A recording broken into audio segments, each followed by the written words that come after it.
Hello everyone, we welcome you in our YouTube channel mathematical concepts. स्वागत है आप सभी का हमारे यूट्यूब चैनल मैथमेटिकल कॉन्सेप्ट्स में।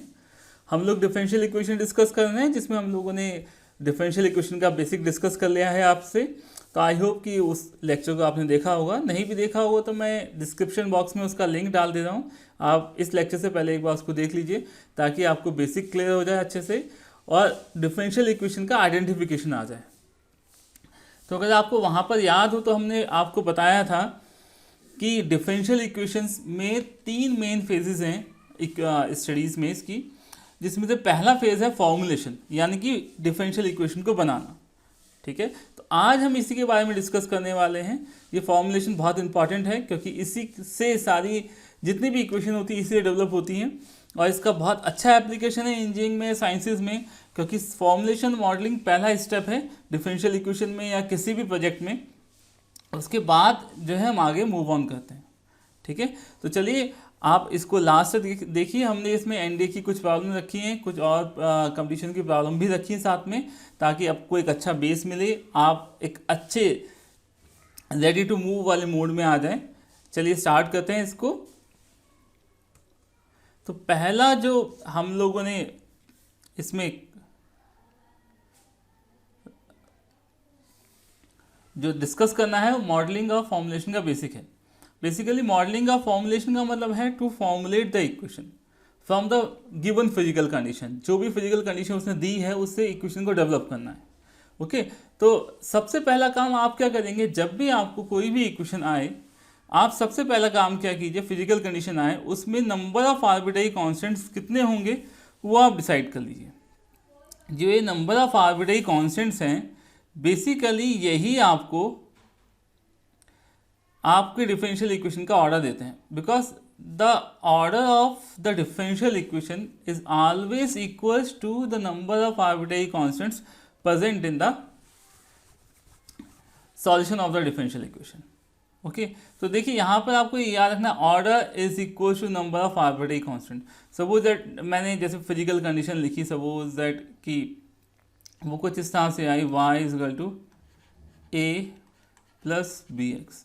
तो यहाँ पे देखिए दो पैरामीटर आ रहे हैं a और b, तो यानी कि जो इक्वेशन आपकी बनेगी, यहाँ पे इसको स्क्वायर लगा दीजिए, प्लस इस तरह से लिख दीजिए a x plus B x plus c. थोड़ा सा बड़ा कर देते हैं इसको। तो यहाँ पर अगर मैं कहूँ कि ए और बी आर्बिट्रेरी कांस्टेंट्स हैं, तो यहाँ पर इस इक्वेशन को आपको दो बार डिफरेंशिएट करना पड़ेगा और ये इसका ऑर्डर होगा 2 ऑर्डर होगा, क्योंकि नंबर ऑफ आर्बिट्रेरी कांस्टेंट में जितने बोलूँगा उतना ही आपको रिस्पेक्टिव ऑर्डर वहाँ पर चूज़ करना होगा। ठीक है, अगर मैं कहता हूँ 3 आर्बिट्रेरी कांस्टेंट हैं यहाँ पर, तो 3 आर्बिट्रेरी कांस्टेंट है, इसका मतलब क्या है कि आपको जो डिफरेंशियल इक्वेशन मिलेगी वो थर्ड ऑर्डर की मिलेगी। क्लियर? तो सबसे पहला काम आप number of arbitrary constant count कर लीजिए। उसके बाद जो भी रिलेशन दिया है उसको जितनी जितने भी आर्बिट्रेरी कांस्टेंट दिए उतनी बार आप डिफरेंशिएट कर लीजिए। इसका मतलब जैसे अगर इसको देखें हम, तो हमको इसमें पहले y डैश निकालना होगा, फिर y डबल डैश निकालना होगा, फिर y ट्रिपल डैश निकालना होगा। Then what we will do, एक इक्वेशन देखिए आपको यहाँ से मिलेगी, एक यहाँ से मिलेगी, एक यहाँ से मिलेगी और एक यहाँ से मिलेगी। अब आपका काम क्या होगा कि इन चारों में से एक ऐसा रिलेशन फाइंड आउट करना जिसमें कोई भी आर्बिट्रेरी कांस्टेंट ना आता हो, राइट? ताकि जो है जो आपको रिजल्ट मिले वो डेरिवेटिव और सिर्फ वेरिएबल्स के और कांस्टेंट के कॉम्बिनेशन में हो, इसके अलावा कुछ ना हो। ठीक है, इसी को हमने लास्ट में लिखा है कि एलिमिनेट द आर्बिट्रेरी कांस्टेंट्स। ठीक है, तो आपको ये याद रखना है, क्या, number of arbitrary constant count कीजिए, उतनी बार डिफरेंशिएट कीजिए जितना आर्बिट्रेरी कांस्टेंट आ रहा है, फिर उन आर्बिट्रेरी कांस्टेंट्स को उन रिलेशंस में से एलिमिनेट कर दीजिए। ओके, चलिए देखते हैं किस तरह से करते हैं इसको। हम प्रैक्टिकली कुछ प्रॉब्लम लेके डिस्कस करते हैं इसको।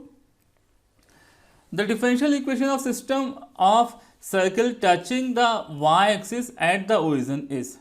तो देखिए सबसे पहला काम, जो भी फिजिकल कंडीशन दे रखी है उसको ज्योमेट्रिकली आप एक बार इंटरप्रिटेट करने की कोशिश कर लीजिए, ताकि जो फॉर्मुलेशन हो प्रॉब्लम का मैथमेटिकल फॉर्म में वो सही हो। Differential equation of circle touching Y axis at origin. तो देखिए ये है आपका एक्स एक्सिस, ये है आपका वाई एक्सिस। ये क्या कर रहा है, यहाँ पर ओरिजिन पर वाई एक्सिस को टच कर रहा है। तो देखिए सर्किल में दो मेन चीज़ें होती हैं, एक रेडियस और एक सेंटर। तो अगर ये एक्स एक्सिस पर है तो इसका सेंटर मतलब यहाँ पर होगा। अब अगर ये सपोज दैट हमने ये डिस्टेंस सपोज कर ली ये h है, तो इसका सेंटर क्या हो गया h, 0 और रेडियस भी हो गई h। तो इसकी जो इक्वेशन बनेगी सर्किल की वो बनेगी x minus H whole square plus Y square is equal to H square. When you solve it this will provide you x square minus 2hx plus y square equals to 0, because यहाँ पर ये cancel out हो जाएगा h से, h square से h square. अब आपको क्या करना है, यहाँ आर्बिट्रेरी कांस्टेंट काउंट करना है। तो यहाँ पे आर्बिट्रेरी कांस्टेंट कौन है, h। एक ही आर्बिट्रेरी कांस्टेंट, इसका नाम आपको एक बार डिफरेंशिएट करना है। तो आप जो इक्वेशन दी हुई है उसको आप एक एज्यूम कर लीजिए। अब आप इसको डिफरेंशिएट कीजिए, 2x minus 2h plus 2y dy over dx equal to 0। Okay, तो यहाँ से जो आपके पास h की वैल्यू आएगी वो आएगी x plus Y D Y over dx। तो मैंने कहा अभी आपको कि आपको इन दोनों इक्वेशन में से इस h को एलिमिनेट करना है। तो आप क्या करेंगे, h की वैल्यू को यहाँ उठा के पुट कर देंगे। तो फिर आप क्या, जब h की वैल्यू यहाँ पुट करेंगे तो जो आंसर आएगा वो होगा X square plus minus 2x,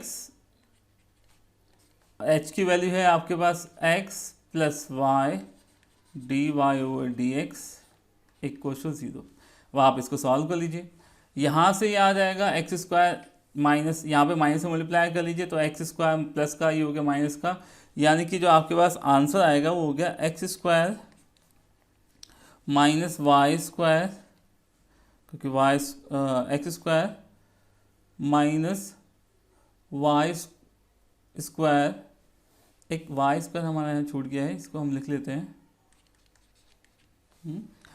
तो x square minus Y square plus 2x minus 2xy X square minus Y square and plus का 2xy, क्योंकि ये माइनस हो जाएगा या माइनस, यहाँ से अब माइनस मल्टीप्लाई करेंगे तो माइनस हुआ, यहाँ प्लस हुआ, यहाँ माइनस हुआ, तो x square minus Y square और यहाँ प्लस हुआ है तो 2xy d Y over D x equals to 0। तो ये आपका ऑप्शन सही हो जाएगा। ठीक है, ये प्लस है, कंप्लीट प्लस। तो this will B answer. Okay, चलिए नेक्स्ट प्रॉब्लम की तरफ चलते हैं। यहाँ दिया differential equation of this one और a एंड c आपको आर्बिट्रेरी कांस्टेंट दिया। तो देखिए दो आर्बिट्रेरी कांस्टेंट है, इसका आपको दो बार डिफरेंशिएट करना है। सबसे पहला काम यही करना है आपने कि आपको जितने आर्बिट्रेरी कांस्टेंट हैं उतनी बार डिफरेंशिएट करना है। तो आप इसको पहले सीधा दो बार डिफरेंशिएट कर लीजिए। ठीक है, यहाँ पे आर्बिट्रेरी कांस्टेंट कितने हैं, दो। डिफरेंशिएट किया आपने दो बार, तो वाई डैश इक्वल टू कितना आया, ए साइन का differentiation cos x plus c, cos का differentiation minus sine x plus c, इतना हो गया। फिर आपने वाई डबल डैश किया तो यहाँ से कितना आ जाएगा, ए माइनस का आएगा, माइनस यहाँ पर भी, तो माइनस बाहर कॉमन ले लीजिए आप, sine x plus c and minus cos x plus c plus का हो जाएगा ये। और अब आप देखिए ये जो है आपके पास ये y है एक्चुअल में, तो ये this becomes y double dash equal to minus a y. तो therefore your answer will be how much, y double dash plus a y equal to 0। This will be your, sorry a तो उसके साथ inbuilt है तो a नहीं आएगा, plus A y double dash plus y equals to 0 and this will be your answer. Okay, I hope it is clear to you. चलिए next problem को देखते हैं। Which of the following is the differential equation of the family of circle having centre at origin. ठीक है, circle दिया है, centre दिया है उसका ओरिजिन। तो देखिए आपको पता है जो सेंटर सर्किल का अगर ओरिजिन हो तो the equation will be x square plus Y square is equal to a square. तो यहाँ देखने से पता चल रहा है हमको कि आर्बिट्रेरी कांस्टेंट एक है। तो आप कितनी बार डिफरेंशिएट करेंगे? एक बार। तो 2x plus 2y dy over dx equal to 0। अब यहाँ कंफ्यूज करने के लिए उसने आंसर को ऐसे मैनिपुलेट किया कि पता नहीं चल रहा है कौन सा आंसर होगा। तो हम क्या करते हैं, dx से मल्टीप्लाई करते हैं, तो यहाँ पर x dx plus y dy equal to 0, ये आंसर हो गया आपका, और ये ऑप्शन फोर्थ वाला करेक्ट हो गया। ओके, तो चलिए नेक्स्ट क्वेश्चन की तरफ चलते हैं। एक और प्रॉब्लम देखते हैं। व्हाट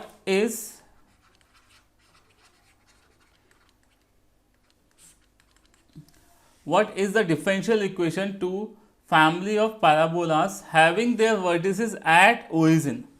वर्टिसेस दिया है उसका ओरिजिन पर and foci on the y x axis. तो देखिए अगर आप थोड़ा सा भी आपको कॉनिक आता है तो आपको पता होगा ये स्टैंडर्ड फॉर्म पैराबोला की बात कर रहा है, जिसमें वर्टेक्स जो होता है वर्टिसेस ओरिजिन पे होता है और फोकाई हमेशा एक्स एक्सिस पे होते हैं। तो ये स्टैंडर्ड फॉर्म है इसकी, और इसकी इक्वेशन आपको पता है कितनी होती है, y square is equal to 4ax।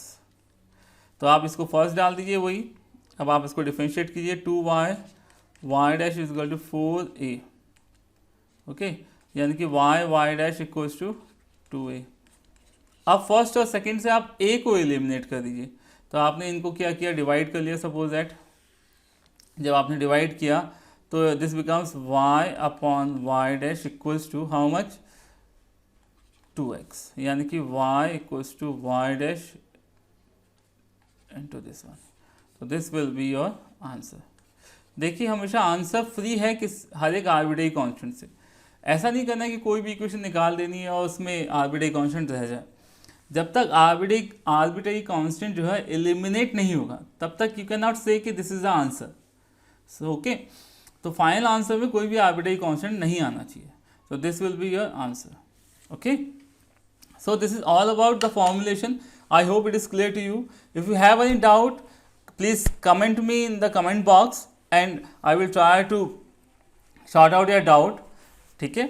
और आप अगर इसी तरह से हमारे साथ बने रहेंगे तो हम इसी तरह के और लेक्चर लाने वाले हैं. हम लोग इसी सीरीज़ में आके काफ़ी कुछ करने वाले हैं. तो हम आपसे आशा करते हैं अगर आप हमारे चैनल में नए हैं तो आप हमारे चैनल को सब्सक्राइब करें, लाइक करें, शेयर करें, ज़्यादा लोगों के पास पहुंचाएं और बने रहिए हमारे साथ इसी तरह से. चलिए मिलते हैं नेक्स्ट लेक्चर में एक नए टॉपिक के साथ. Till then good bye. Thank you.